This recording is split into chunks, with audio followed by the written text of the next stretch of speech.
أعوذ بالله السميع العليم وبوجهه الكريم وسلطانه القديم من الشيطان الرجيم. بسم الله الرحمن الرحيم. يا أيها الناس قد جاءتكم موعظة من ربكم وشفاء لما في الصدور وهدى ورحمة للمؤمنين. رب اشرح لي صدري ويسر لي أمري واحلل عقدة من لساني يفقهوا قولي.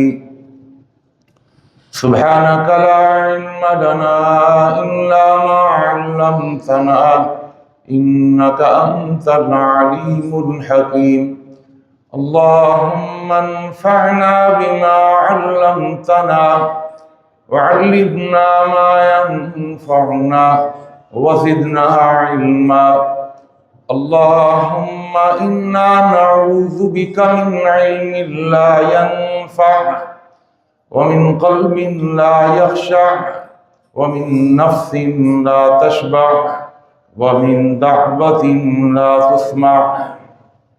ہر قسم کی تعریفات و تحمیدات، تسبیحات و تقدیسات، تحلیلات و تمجیدات اور تہنیات و تکبیرات اس اللہ جل جلالہ وعظم والوہ کے لیے جس کی جتنی بھی تعریفیں بیان کی جائیں، جس کی جتنی بھی حمد و ثنا بیان کی جائے اور جس کی جتنی بھی تحسین و ستائش بیان کی جائے کم ہے. حق یہ ہے کہ حق ادا نہیں ہو سکتا. حمد و ثنا کے بعد درود و سلام نازل ہوں دونوں جہانوں کے سردار پیغمبر آخر الزماں حضرت محمد مصطفیٰ صلی اللہ تعالی علیہ وآلہ وسلم کی ذات اقدس پر، جسد اقدس پر، روح اقدس پر، بے شمار بے حد و حساب ان گنت لا تعداد کہ جنہیں اللہ تعالیٰ نے ساری کائنات کے لیے رہبر، رہنما اور تمام جہان والوں کے لیے رحمت بنا کے بھیجا ہے. مختصر سی حمد و صلات کے بعد قرآن مجید کا 11واں پارہ اور 10ویں سورت سورہ یونس کی آیت نمبر 57 آپ کے سامنے تلاوت کی ہے. اللہ تعالیٰ سے دعا ہے اللہ مجھے اور آپ کو، ہم سب کو قرآن مجید کا صحیح فہم اور قرآن مجید کی صحیح سمجھ عطا فرما دے. اور جمعے کی وساطت سے میں اور آپ جو بھی قرآن و حدیث کی باتیں اور نصیحتیں سنتے اور سناتے ہیں، اللہ ہمیں ان پر اخلاص کے ساتھ عمل پیرا ہونے کی بھی توفیق عطا فرما دے.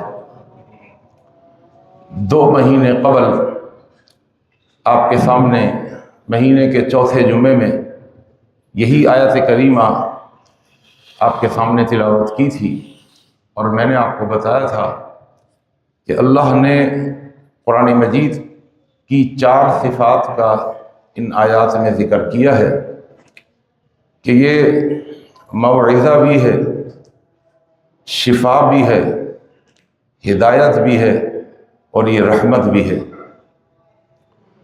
موعظہ سے متعلق تھوڑی سی گفتگو آپ کے سامنے کر چکا ہوں اور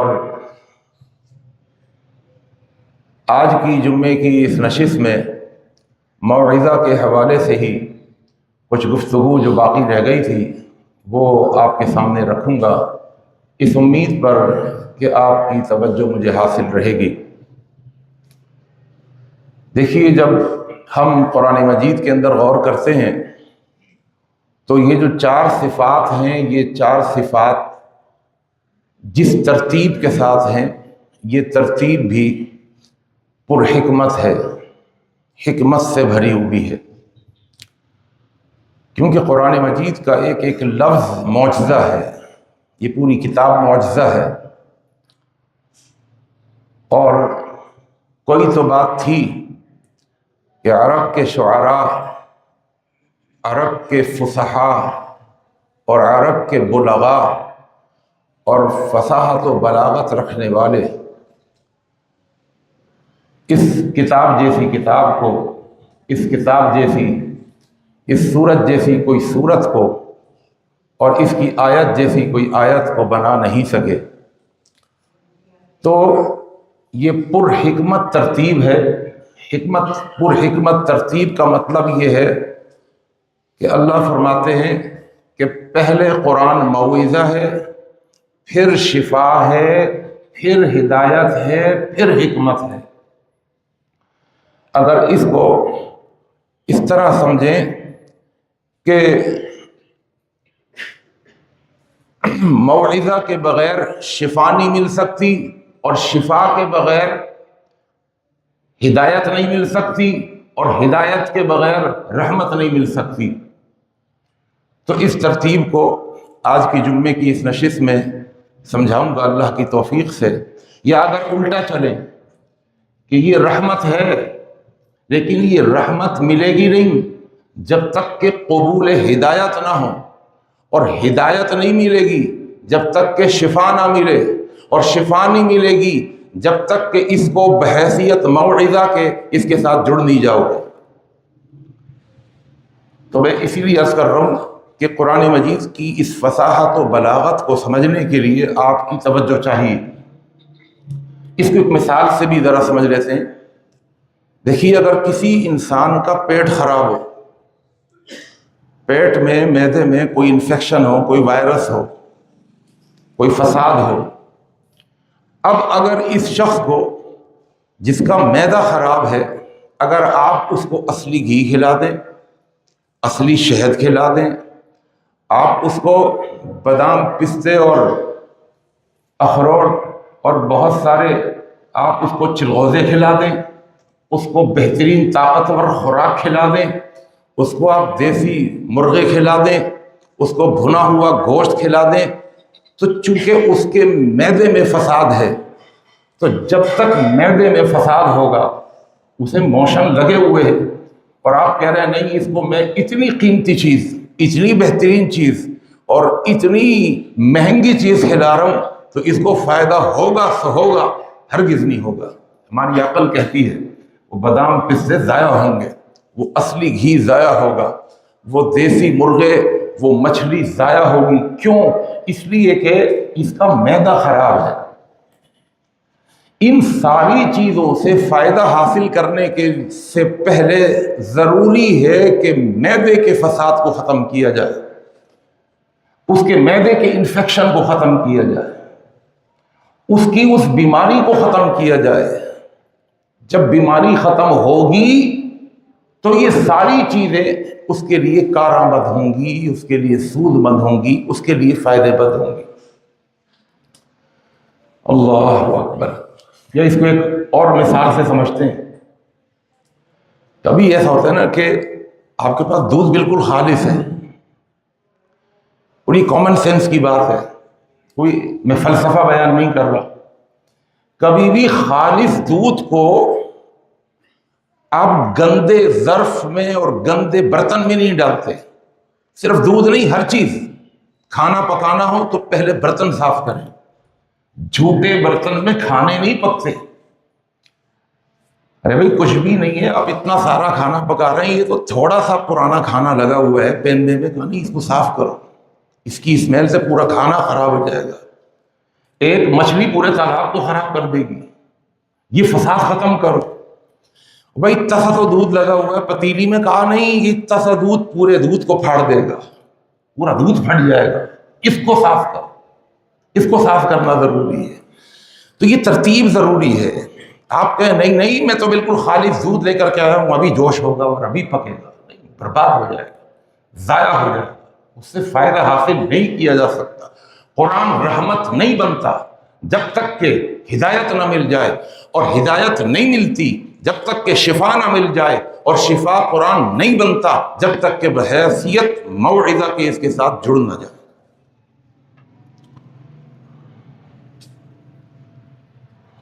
میں مثالوں سے اس لیے سمجھانے کی کوشش کر رہا ہوں کہ جو آگے آپ کے سامنے بیان کرنا چاہتا ہوں اس کو اچھے طریقے سے سمجھ لیں۔ دیکھیے، یہ ایک کسان ہوتا ہے، اس کی زمین ہوتی ہے، اس زمین کے اندر باغ نہیں لگتا، اس میں پودے نہیں لگتے، اس میں زراعت نہیں ہوتی، اس میں کاشت نہیں ہوتی جب تک کہ اس کو زراعت کے قابل نہ بنا لیا جائے، زراعت کے قابل نہ بنا لیا جائے۔ زمین اگر سخت ہوگی، زمین اگر سخت ہوگی اس میں پودے نہیں لگ سکتے۔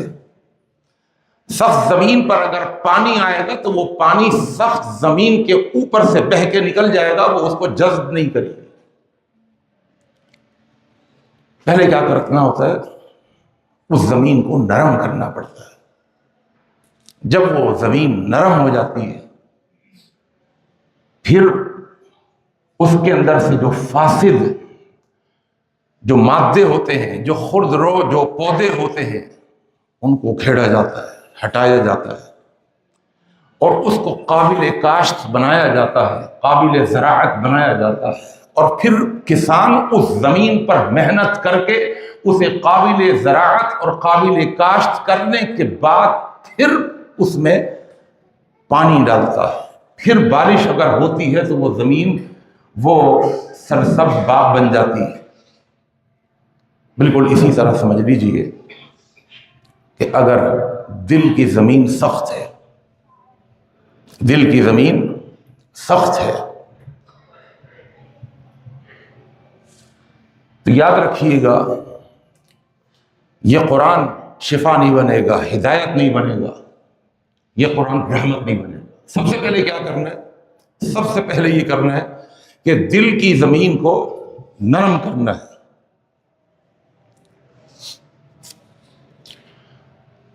ثم قست قلوبكم من بعد ذلك فهي كالحجارة او اشد قسوة۔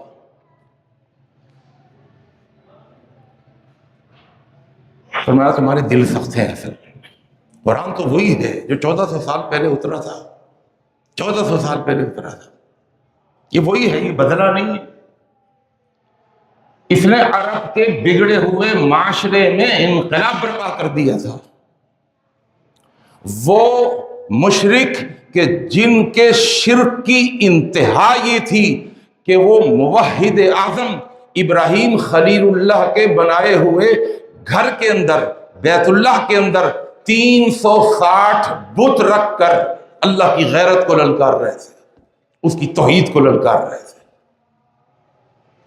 آج اگر محمدی مسجد میں کوئی 6 بت لا کے کھڑا کر دے نا، 6 بت، مجھے جھگڑا ہو جائے گا نہیں ہو جائے گا؟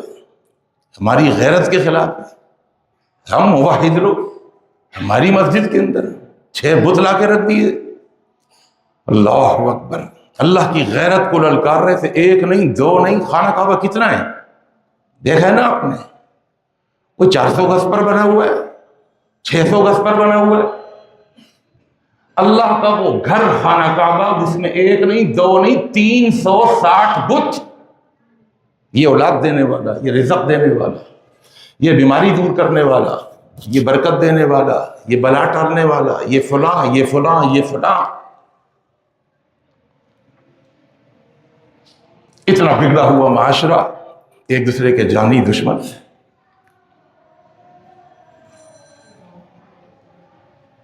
ایسے سخت لوگ کہ اپنی بیٹیوں کو زندہ درگور کر رہے ہیں، ایک دوسرے کے گلے کاٹ رہے ہیں۔ اتنا تکبر، اتنا غرور، کسی کا گھوڑا کسی کے گھوڑے سے آگے نکل گیا تو قتل و غارت گری کا بازار گرم ہو گیا۔ اللہ اکبر۔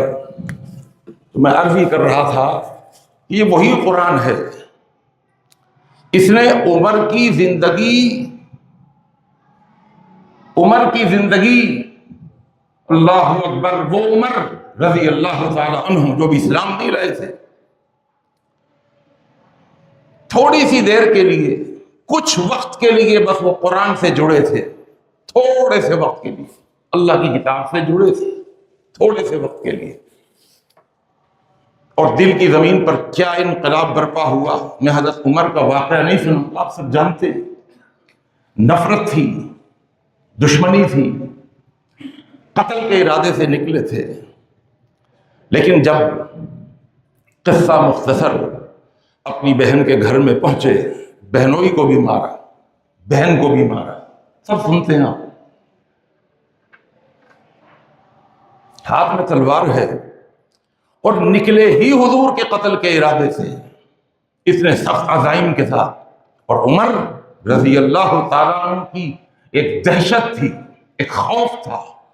صحیح احادیث سے معلوم چلتا ہے کہ عمر رضی اللہ تعالیٰ عنہ کی مونچھیں ہوا کرتی تھی، شاید مسئلہ پتہ ہو نہ پتہ، اور وہ مونچھوں کو تاؤ بھی دیا کرتے تھے۔ میں بڑی ذمہ داری سے بات کہہ رہا ہوں، کچھ لوگ مونچھوں کو تاؤ دیتے نہیں، آپ عموماً وڈیرے لوگوں کا آپ نے دیکھا ہوگا آج بھی تھوڑا سا روب جمانے کے لیے تھوڑا سا تاؤ میں رکھتے تھے مونچھوں۔ حضرت عمر رضی اللہ تعالیٰ عنہ کو ان کا ایک دبدبہ تھا، ایک خوف تھا۔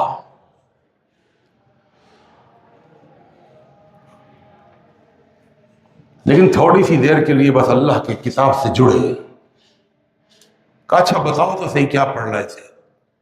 کہا نہیں ایسے تھوڑی پکڑا دوں، غسل کر کے آئیے۔ عمر کی بہن تھی، مار کھانے کے باوجود غسل کیا، اور غسل کرنے کے بعد جب اللہ کے قرآن کو، پہلے تو کوئی صفحات نہیں تھے، لکڑی پہ لکھا جاتا تھا، چمڑے پہ لکھا جاتا تھا، ہڈی پہ لکھا جاتا تھا، دستی کی ہڈی پر لکھا جاتا تھا، شانے کی ہڈی پہ لکھا جاتا تھا۔ اللہ کا قرآن، بسم اللہ الرحمن الرحیم، طٰہٰ ما انزلنا علیک القرآن لتشقی الا تذکرۃ لمن یخشی تنزیلا ممن خلق الارض والسماوات العلی الرحمن علی العرش استوی لہ ما فی السماوات وما فی الارض وما بینہما وما تحت الثری وان تجہر بالقول فانہ یعلم السر واخفی اللہ لا الہ الا ھو لہ الاسماء الحسنی۔ اللہ کے قرآن کی طٰہٰ کی چند آیتیں پڑھی تھی، 12-14 آیتیں پڑھی تھی، دل کی زمین پر انقلاب برپا ہو گیا۔ اور یاد رکھیے کہ دل کی جو سختی ہے، جو قسوت قلبی ہے، یہ صرف 2 چیزوں سے ختم ہوتی ہے۔ قسوت قلبی کا علاج 2 چیزیں، کچھ بھی نہیں ہے۔ آج اگر ہم قسوت قلبی کا شکار ہے نا، تو اس کا علاج بس صرف 2 ہے شریعت کے اندر، قسوت قلبی۔ یہ میں اپنی طرف سے بات نہیں کہہ رہا، اللہ کا قرآن، اللہ کے رسول حضرت محمد مصطفیٰ صلی اللہ علیہ وسلم نے فرمایا، ان هذه القلوب تفزع كما يفزع الحديد، ان دلوں کو بھی اسی طرح زنگ لگتا ہے جس طرح لوہے کو زنگ لگتا ہے۔ صحابہ رضوان اللہ تعالی علیہ مجمعین، ان کی فکر پر قربان ہونے کو دل کرتا ہے کہ صرف سنتے نہیں تھے، وہ پوچھتے بھی تھے۔ پوچھا اللہ کے رسول، آپ نے تو بیماری کا ذکر کر دیا، قسوت قلبی کا ذکر کر دیا، دل کے زنگ کا ذکر کر دیا، کچھ علاج بھی تو بتائیے۔ یہ تو آپ نے دل کے زنگ کا ذکر کیا ہے، دل کا زنگ، کلا بل ران علی قلوبہم بما کانوا یکسبون، کلا ہرگز نہیں، کوئی اور بات نہیں ہے۔ تم جو جھوٹ بولتے چلے جا رہے ہو، دھوکے دیے چلے جا رہے ہو، یہ جو تم ظلم کیے جا رہے ہو، یہ جو تم خیانت کیے جا رہے ہو، یہ جو تم دوسرے کا حق مارے جا رہے ہو، کوئی تبدیلی نہیں آ رہی، تمہارے کان میں کوئی جو نہیں رینگتی۔ کلا ہرگز نہیں، بل ران علی قلوبہم، اس کی بنیادی وجہ یہ ہے کہ تمہارے دل سخت ہیں۔ تم نمازی بھی ہو، تم قرآن بھی پڑھتے ہو، تم جمعے بھی سنتے ہو، تم عید کی نماز بھی پڑھتے ہو، تم اعتکاف بھی کرتے ہو، قربانیاں بھی پابندی سے کر رہے ہو، لیکن جھوٹ بولتے ہو، دھوکہ دے رہے ہو، امانت میں خیانت کر رہے ہو، ظلم کا بازار گرم کیا ہوا ہے، لوگوں کے حق مار کے بیٹھے ہوئے ہو۔ کلا، کوئی اور بات نہیں ہے، ہرگز نہیں، بل ران علی قلوبہم، تمہارے دلوں میں زنگ لگا ہوا ہے، بما کانوا یکسبون۔ پوچھا اے اللہ کے پیغمبر علاج تو بتائیے. فرمایا علاج تو دو ہے، ایک موت کی فکر اور قرآن کا ذکر. کثرت ذکر الموت، مرنے کو یاد رکھیں. آج ہمارے معاشرہ اتنا قسوت قلبی کا شکار ہو گیا، ہم قبرستان میں جاتے ہیں تو اللہ کی قسم اپنی آنکھوں سے دیکھتے ہیں کوئی موبائل میں لگا ہوا ہے، کوئی موبائل میں لگا ہوا ہے، کوئی ہنسی مذاق میں لگا ہوا ہے، کوئی دنیاوی باتوں میں لگا ہوا ہے. قبرستان میں کھڑے ہوئے ہیں. ایک اپنے جیسے جیتے جاگتے انسان کو جو چند گھنٹے پہلے ہماری طرح تھا، ہماری طرح کپڑے پہنے ہوا تھا، آج وہ کفن میں ملبوس ہے، قبریں کھدی ہوئی ہیں.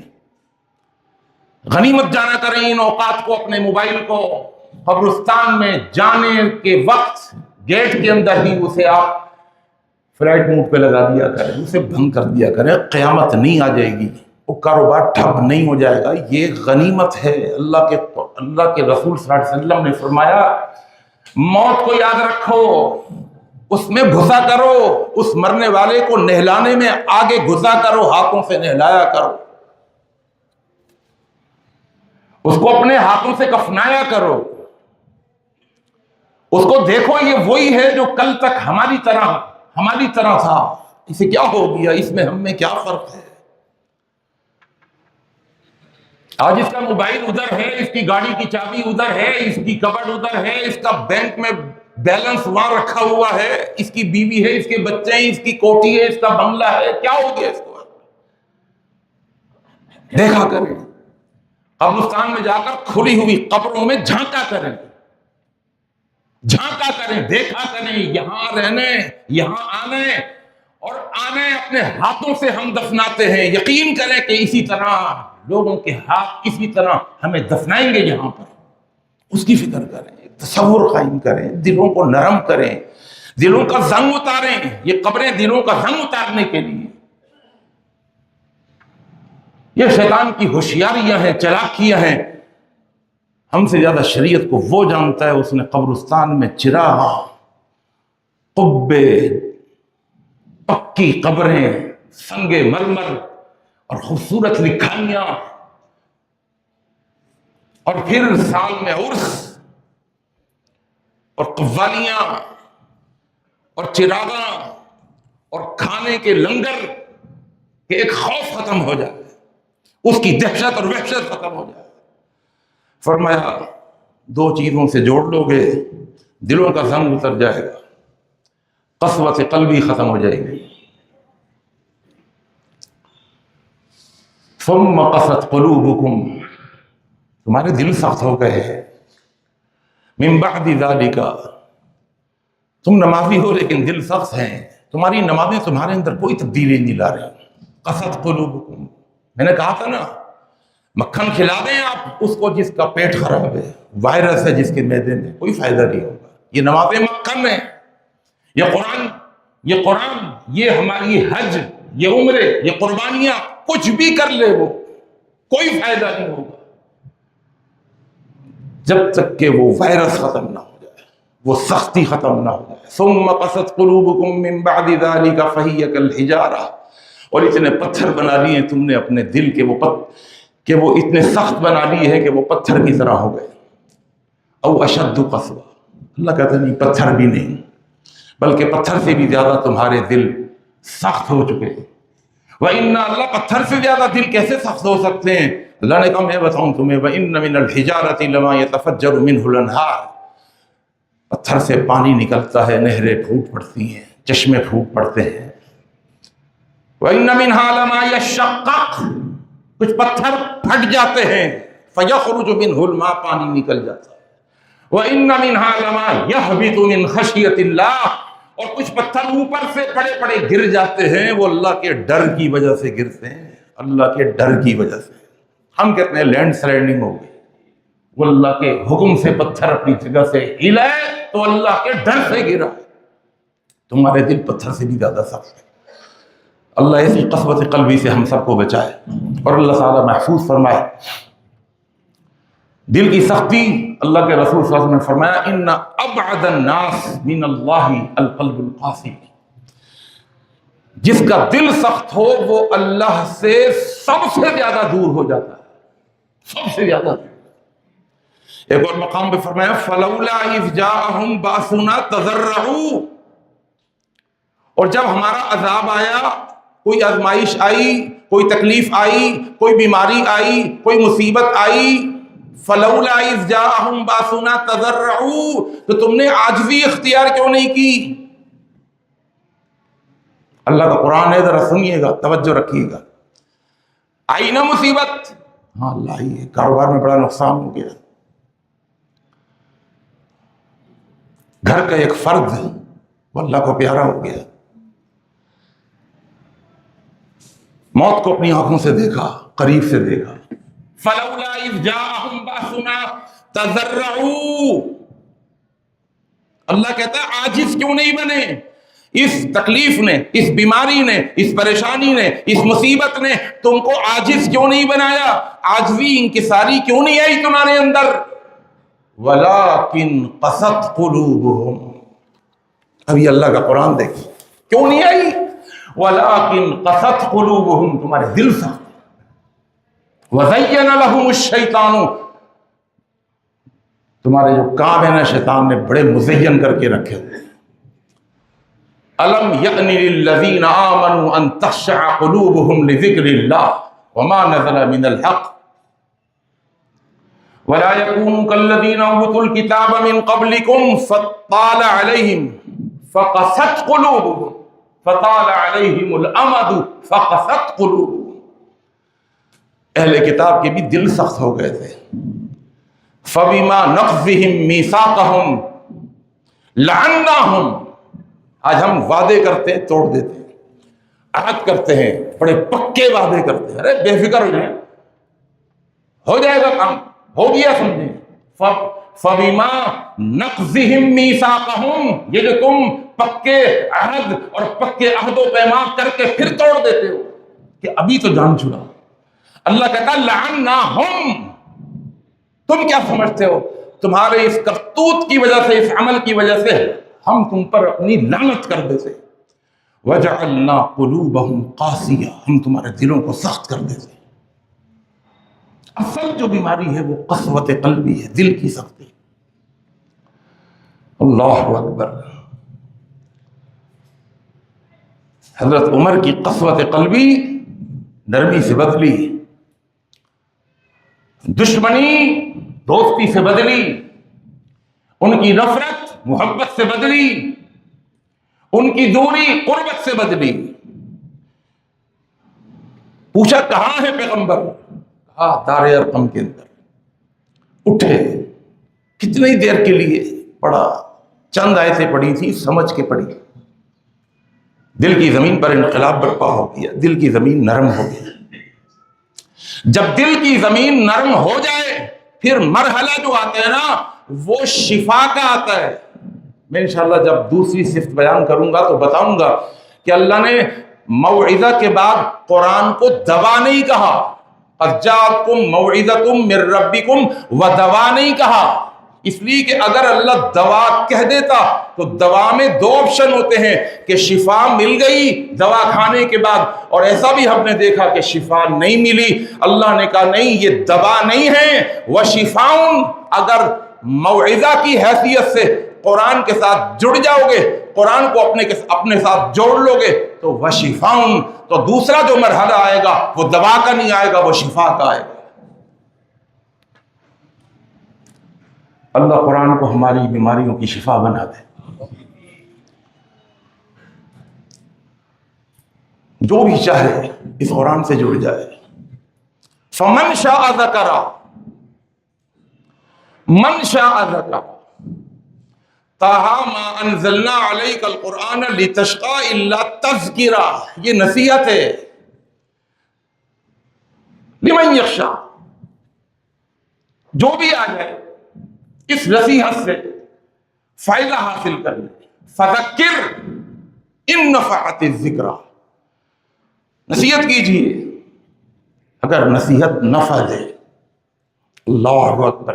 ہم سنتے ہیں نا جمعہ میں سورہ اعلیٰ میں فذکر، اللہ نبی سے کہہ رہا ہے فذکر ان نفعت الذکر، نصیحت کیجئے اگر نصیحت نفع دے. کیا مطلب؟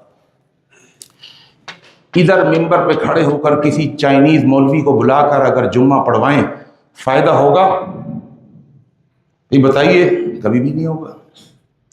وہ چیاں پیاں کر کے چلا جائے گا، کتنا ہی بڑا مولوی ہو، نصیحت نفع نہیں دے گی. قرآن سنائے گا، نصیحت نفع نہیں دے گی. نصیحت نفع کب دیتی ہے؟ کہ جب ہم اس کو سمجھیں. تو اللہ بھی فرماتا ہے فذکر ان نفعت الذکر سیذکر من یخشی ویتجنبها الاشقی. اللہ کا قرآن ہے، ہم پڑھتے ہیں، جمعے میں سنتے ہیں. اس سے وہ نفع حاصل کرے گا جو ڈرتا ہو. وَيَتَجَنَّبُهَا الْأَشْقَى، اور اس نصیحت سے اجتناب کرے گا، اس نصیحت سے بچے گا، اس سے روگردانی کرے گا. اللہ کون؟ الاشقا، جو سب سے بڑا بدبخت ہوگا، جو اس قرآن کو نصیحت نہ سمجھے اور اس کی نصیحتوں پر عمل نہ کرے. اللہ کا قرآن اس کے بارے میں کہتا ہے الاشقا، شقی کہتے ہیں بدبخت کو، اور اشقا سب سے بڑا بدبخت. اللہ ہمیں اس بدبختی سے بچائے. جو چاہے نفع حاصل کرے. فذکر انما انت مذکر، اے نبی نصیحت کیجئے. اور انداز دیکھیں، انما انت مذکر، آپ مذکر ہیں. لست علیہم بمسیطر، مذکر ہے، مسیطر نہیں ہے. مذکر کہتے ہیں نصیحت کرنے والا، مسیطر نصیحتوں پر زبردستی عمل کروانا یہ آپ نہیں ہیں، داروغے نہیں ہیں آپ ان پر. لست علیہم بمسیطر، مذکر ہیں بس آپ. اللہ اکبر. اللہ کے نبی تو نصیحت کرتے تھے. مشرکین مکہ جو بڑے بڑے سردار تھے، مکی دور تھا، جو بڑے بڑے سردار تھے وہ قریب نہیں آ رہے تھے کہ وہ آ جاتے قریب. اور اللہ کے پیغمبر کی جو نگاہ نبوت تھی وہ دیکھ رہی تھی کہ آپ کے حلقہ احباب کے اندر، آپ کے ارد گرد جن لوگوں کا مجمع بڑھتا جا رہا تھا وہ غریب ہی غریب تھے، مسکین تھے، غلام تھے، فقیر تھے، معاشی اعتبار سے غیر مستحکم تھے. وہ دن بھر خدمتیں کرتے تھے اپنے آقاؤں کی، مکہ کے چودھریوں کی، اور کچھ وقت ملتا تو اللہ کے رسول صلی اللہ علیہ وسلم کے آستانہ نبوت پر آ کر بیٹھ جاتے تھے، قرآن سے جڑے ہوئے تھے. اور آپ کی چاہت یہ تھی کہ یہ عرب کے بڑے بڑے لوگ چودھری اگر جڑ جائیں نا میرے ساتھ تو پورے قبیلے جڑ جائیں گے. کسی بڑے کو پکڑ لو اگر تو پوری اس کی برادری آ جاتی ہے، پورا خاندان آ جاتا ہے. لوگ فالو کرتے ہیں اپنے سردار کو. سردار کی اس زمانے میں بڑی حیثیت ہوتی تھی. اس طرح آج کے دور میں بھی کہا جی بس ووٹ یاد دلوانے کا ویسے کر رہے ہے نا ایسا، تو ووٹ پھر وہیں پڑتے. کسی بڑے کو کہہ دیا، جو معاملات اس سے کر لیے تھے ہو گئے، اور پھر پوری برادری. اور آج ہے بھی یہ معاملہ، اللہ تعالیٰ معاف فرما دے. پتہ ہے کہ یہاں پر ہمارا جس کو ہم ووٹ دے رہے ہیں وہ ایماندار نہیں ہے، لیکن اس کے باوجود چونکہ بھائی وہ سندھی ہے، چونکہ وہ پنجابی ہے، چونکہ وہ مہاجر ہے، ہم تو وہی دیں گے.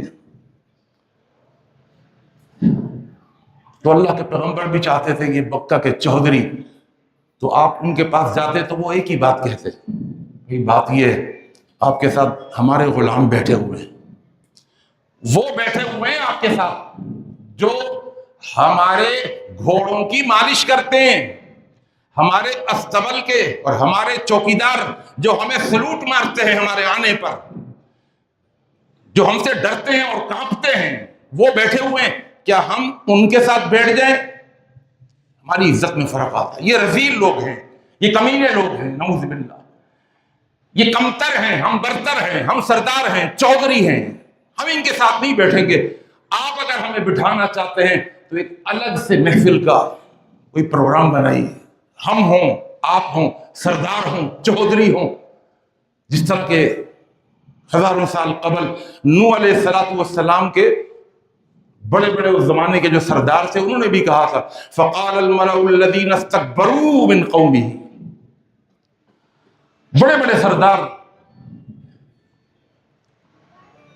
ما نراک تبعک الا الذین هم اراذلون بادی الرأی، ہزاروں سال قبل اللہ کے رسول صلی اللہ علیہ وسلم سے پہلے نوح علیہ السلام کے جو سردار تھے انہوں نے بھی کہا تھا بھائی آپ کی اتباع تو انہوں نے کی ہے جو بالکل سیدھے سادے فقیر، عقل نہیں، پڑھے لکھے نہیں، وہ ہیں آپ کے ساتھ، ہم ان کے ساتھ بیٹھیں گے۔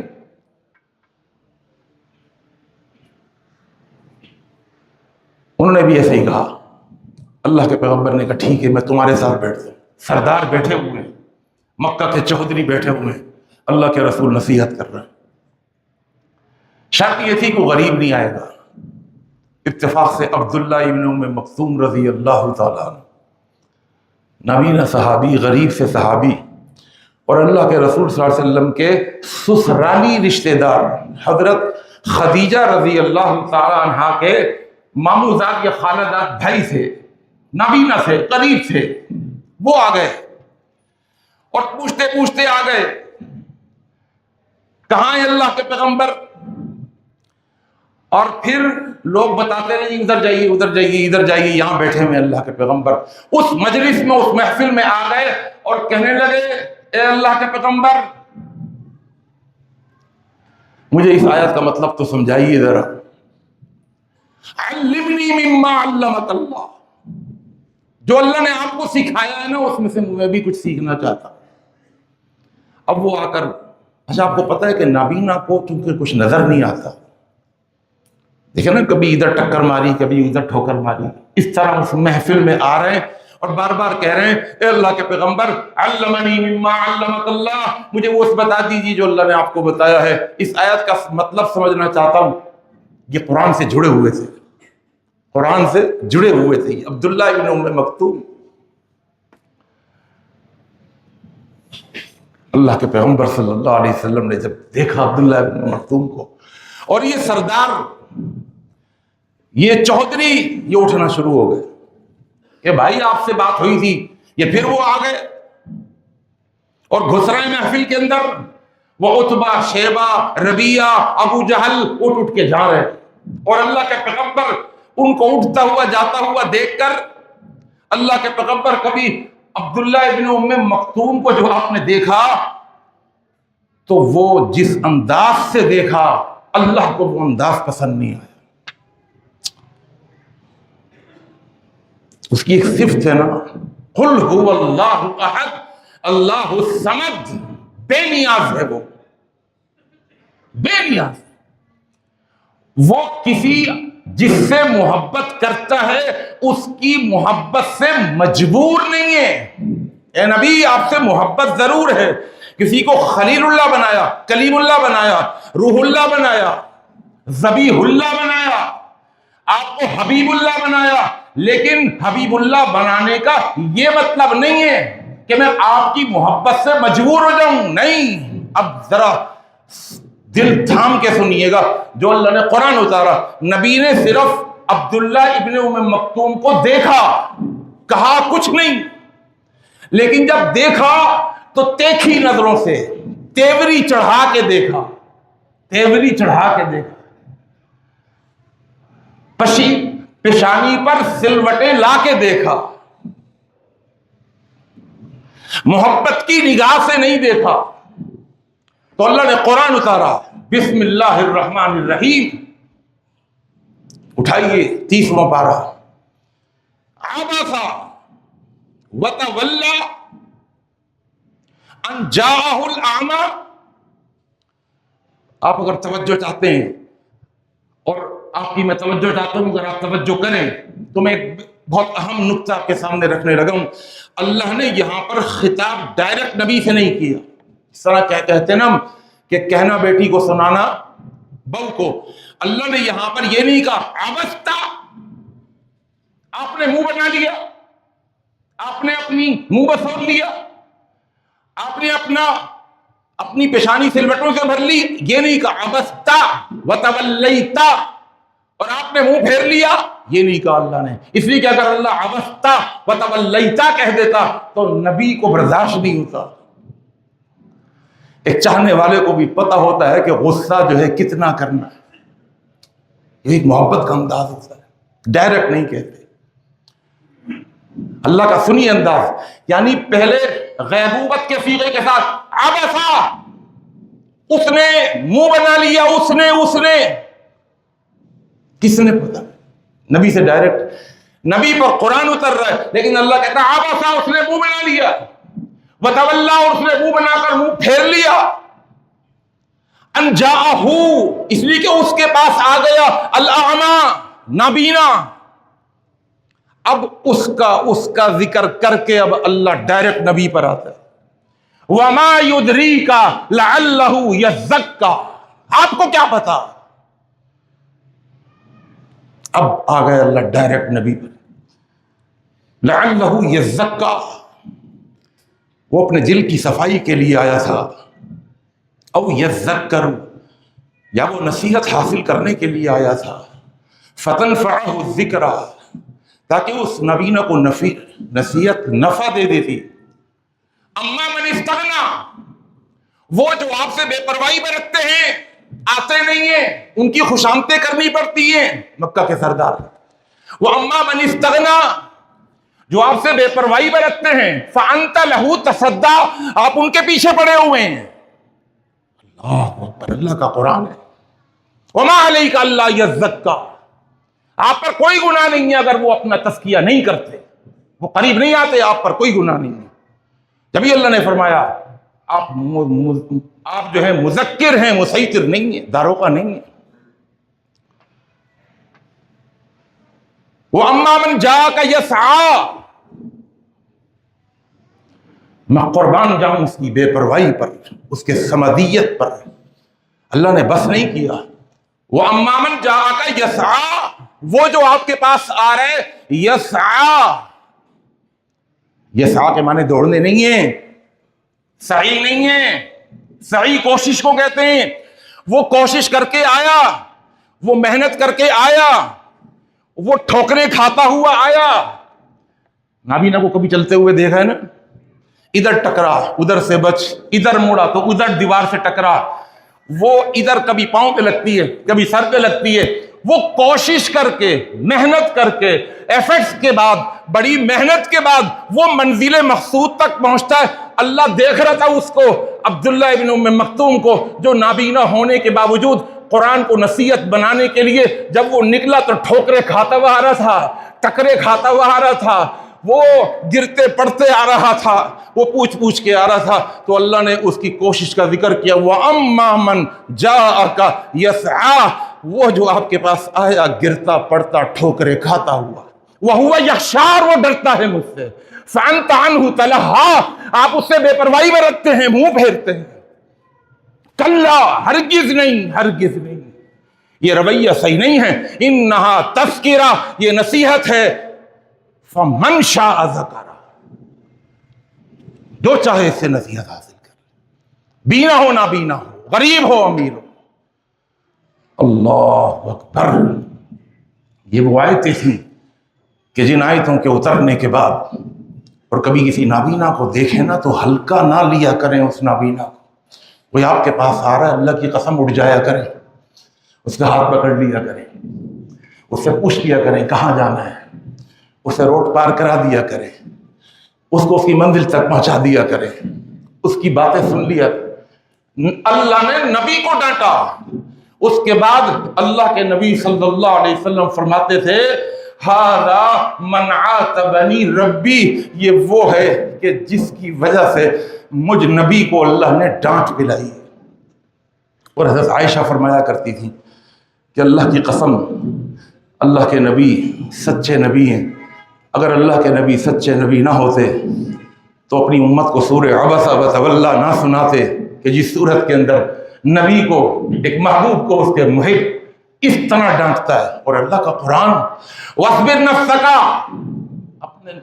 اپنے آپ کو روک کر کے رکھیے، وَاصْبِرْ نَفْسَكَ، صبر کے ساتھ رہیے، اپنے نفس کو روک کر کے رکھیے، مع الذین یدعون ربهم بالغداة والعشی یریدون وجهه ولا تعد عیناک عنہم. یہ غریب ضرور ہیں، فقیر ضرور ہیں، مسکین ضرور ہیں، لیکن خبردار ولا تعد عیناک عنہم، ان سے آپ کی نگاہیں ہٹنی نہیں چاہیے.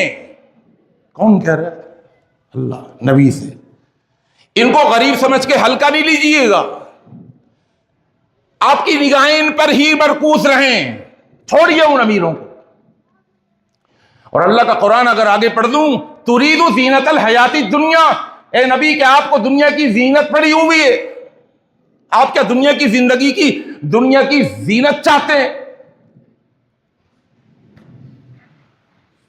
ایک اور مقام پہ وَلَا تَطْرُدِ الَّذِينَ يَدْعُونَ رَبَّهُمْ بِالْغَدَاةِ وَالْعَشِيِّ، ان فقیروں اور مسکینوں کو دھتکاریے گا نہیں کبھی. اب ایک سوال پیدا ہوگا آپ کے ذہن میں، تو یار یہ کیسے ہو سکتا ہے کہ نبی اتنے بڑے اخلاق کے مالک اور غریبوں کو اور مسکینوں کو کی سوچ دل میں یہ ہو کہ ان کو اہمیت نہ دے؟ ان آیات سے یہ پتہ چلتا ہے؟ نہیں بھائی، اس لیے کہ وَإِنَّكَ لَعَلَىٰ خُلُقٍ عَظِيمٍ، آپ عظیم اخلاق کے مرتبے پر فائز ہیں، اور جو عظیم اخلاق کے مرتبے پر فائز ہوتا ہے اس کا دل امیر اور غریب کے لیے ایک جیسا ہوتا ہے. تو پھر ان آیتوں کا کیا مطلب سمجھ لیجیے، بس آخری بات ہے. ان آیتوں کا مطلب یہ ہے کہ نبی صلی اللہ علیہ وسلم کو اس بات کا غم کھایا جا رہا تھا کہ یہ عرب کے سردار کیوں مسلمان نہیں ہوتے. اور یہ میں اپنی طرف سے نہیں کہہ رہا، اللہ کا قرآن سے کہتا ہوں. اللہ کا قرآن کہتا ہے فَلَعَلَّكَ بَاخِعٌ نَفْسَكَ عَلَىٰ آثَارِهِمْ إِن لَّمْ يُؤْمِنُوا بِهَٰذَا الْحَدِيثِ أَسَفًا. اے نبی، آپ کو اتنا غم چڑھ گیا ہے کہ یہ سردار مسلمان نہیں ہو رہے، شاید کہ آپ اپنے آپ کو ہلاک کر دیں. انسان کا غم کبھی بڑھ جائے نا، کہتے ہیں یار اتنا غم نہ لو، کچھ ہو جائے گا. اللہ کا قرآن کہتا ہے، اللہ کہتا ہے نبی سے، اے نبی طاسیم میم طاسیم میم تلک آیات الکتاب المبین لعلک باخع نفسک الا یکونوا مؤمنین.